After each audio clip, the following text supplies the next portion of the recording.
Today I'm making a classic comfort meal, homemade meatloaf with scalloped potatoes. Nothing fancy, just one of those dinners that feels familiar, warm, and honestly kind of grounding. This is one of those meals that fills the house with the best smells and makes it feel like a real dinner night. Starting with the sauce for the scalloped potatoes, you want to measure out about 3 cups of heavy cream and 1 cup of broth. I go heavy on the sauce, but adjust it to your taste if you like it less saucy. Next, we're going to add 1 tablespoon of minced garlic, salt to taste, about 1.5 teaspoons of nutmeg, Italian seasoning, onion powder, rosemary, salt-free Mrs. garlic and herb, and some pepper.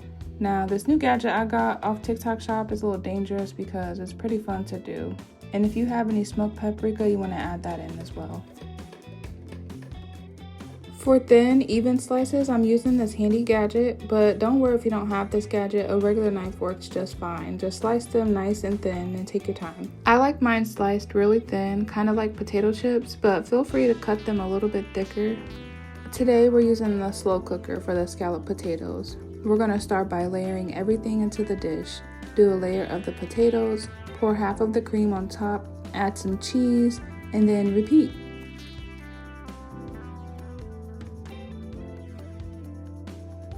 We're going to cook this on high for a few hours. I like to top it with a couple of bay leaves while it cooks. So while that's cooking, we're going to start the meatloaf. First, I start by dicing up 1 bell pepper,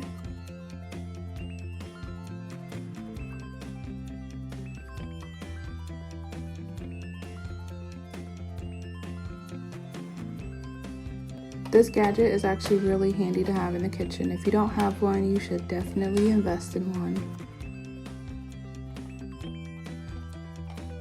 Go ahead and set that aside, and we're going to dice up 1 onion.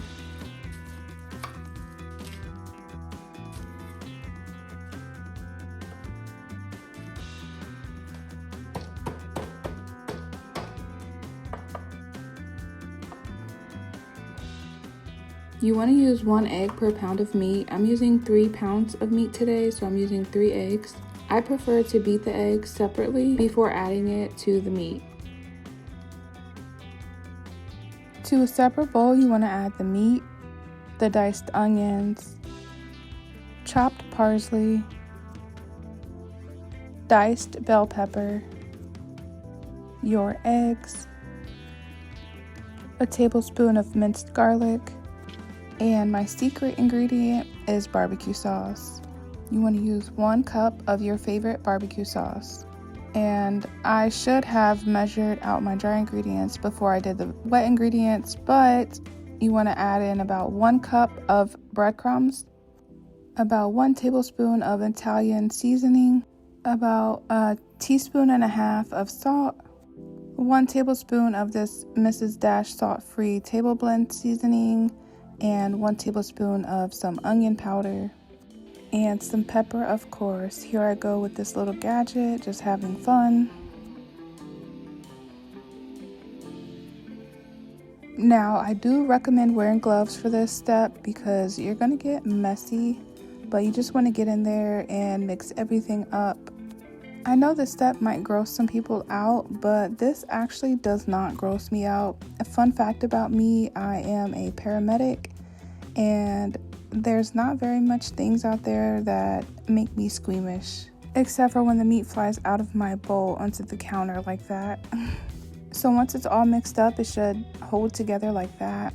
Now let's change our gloves without contaminating anything else. You want to preheat your oven to 350 degrees, and we're going to place the meatloaf into a pan and pat it down in the pan just so it's evened out. And we're going to bake this for about 45 minutes. Now we're going to make the topping for the meatloaf. To a bowl, you want to add some ketchup, some mustard. I'm using Dijon mustard today, and some brown sugar. Now when it comes to measurements, I don't really know the measurements of this, I just know the taste that I like, so you can adjust it to what you prefer. Make sure you do a taste test. Once your meatloaf reaches an internal temperature of 160 degrees, you are good to go. I prefer to pour out some of that juice that's at the bottom of the pan, so that's what I did. And then you want to add the topping that we just made.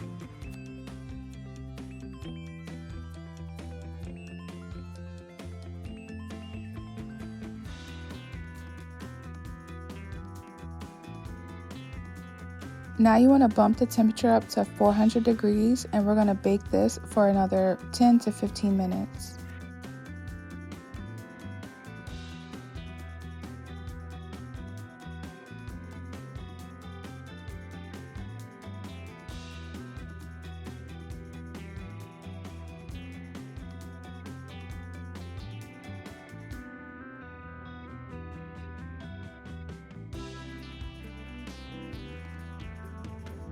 And that's it for my meatloaf and scalloped potato recipe.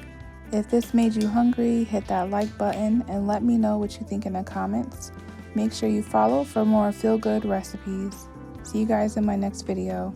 Thanks for watching.